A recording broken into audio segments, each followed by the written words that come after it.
Hello, everyone. If you're in class 12, then you know Indigo by Lewis Fisher is a really important chapter. But honestly, don't worry about it, because today we're going to break down the whole story and really focus on what you need to score well in your exams. So let's just jump right in. You know, this one line, it's basically the heart of the entire chapter. What Gandhi realized was that for the peasants of Champaran, this wasn't just some legal fight over a crop. No, it was a battle against the fear that had controlled their lives. Just keep this quote in the back of your mind, because it explains almost everything Gandhi did. So here's our game plan for today. We'll start with the problem itself, the indigo injustice. Then we'll meet the man who started it all. After that, we'll get into Gandhi's amazing step-by-step strategy. We'll see why this one small incident became a huge turning point for India. And finally, I'll give you a super quick guide to help you ace those exam questions. Let's get started.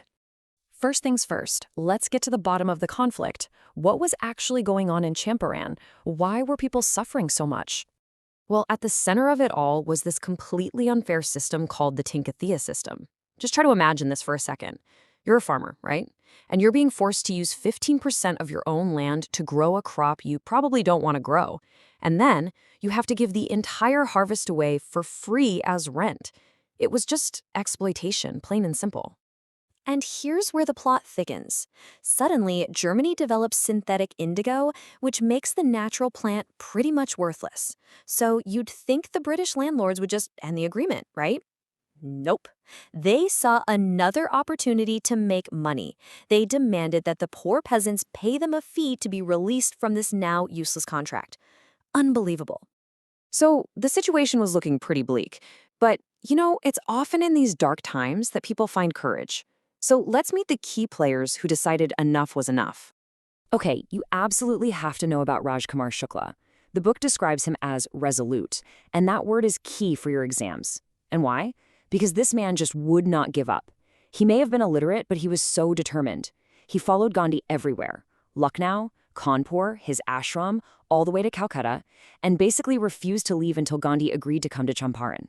He was the real catalyst here, the spark that ignited the whole movement. And then, of course, we have Gandhi. Now, for your character sketch questions, and you'll likely get one, these are the points you need to hit. He wasn't just passionate, he was incredibly strategic. His first move was never to protest. It was always to collect the facts. He was a champion of satyagraha, or nonviolent resistance, and as we're about to see, he wasn't just looking for a political win. He was aiming for a complete social transformation. Okay, so we've got the problem, and we've got our main characters. Now let's really look at Gandhi's method. Seriously, this is like a masterclass in how you challenge a powerful, unjust system. So things start moving pretty quickly. Gandhi doesn't go straight to Champaran. First, he stops in Muzaffarpur to get all the details from the lawyers there. Smart, right? Then he goes to Motihari, the capital, and starts his own investigation. Naturally, the British authorities get really nervous, and they order him to leave immediately. His response? He signs the notice but writes on it that he will disobey the order. That single act of defiance gets him summoned to court, and that becomes this huge turning point when thousands of peasants surround the courthouse and the British are so overwhelmed, they end up dropping the case. So if you're looking for a way to structure a long answer, this is gold. You can break his whole approach down into 4 clear steps. Step 1, a deep investigation to get all the facts.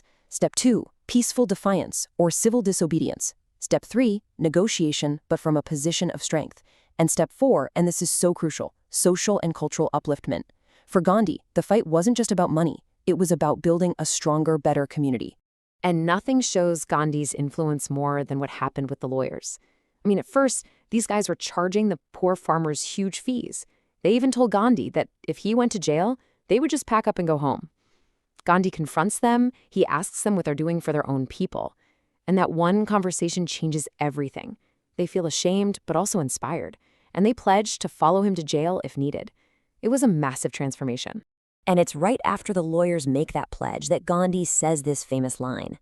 Now, why would he say that? The case wasn't over. Well, for him, the real victory wasn't going to be in some court. The real victory was in that moment of unity, when the educated elite of India stood shoulder to shoulder with the poor peasants. That showed that Indians were finally ready to fight for themselves. That was the real win. So, now that the people are united, what was the final outcome? Let's look at how this one small episode in Champaran became a major turning point for the whole country. So, an official inquiry finds the landlords guilty. Gandhi demands a 50% refund for the peasants. The landlords, trying to save face, offer only 25%. And to everyone's surprise, Gandhi accepts it. Now, that seems a bit strange, doesn't it? After all that fighting, why settle for just 25%? This is a classic exam question, so listen up. For Gandhi, the amount of money was never the main point. The principle was everything. For the very first time, the powerful British landlords were forced to give something back. They had to surrender not just a part of their money, but a part of their prestige, their pride. It proved that they were not above the law. This broke their power, and most importantly, it shattered the peasants' fear of them. That was the victory.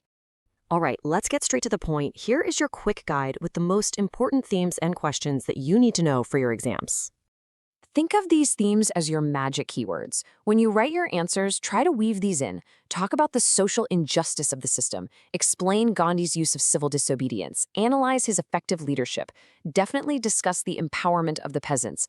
And don't forget self-reliance, that crucial lesson Gandhi taught the lawyers.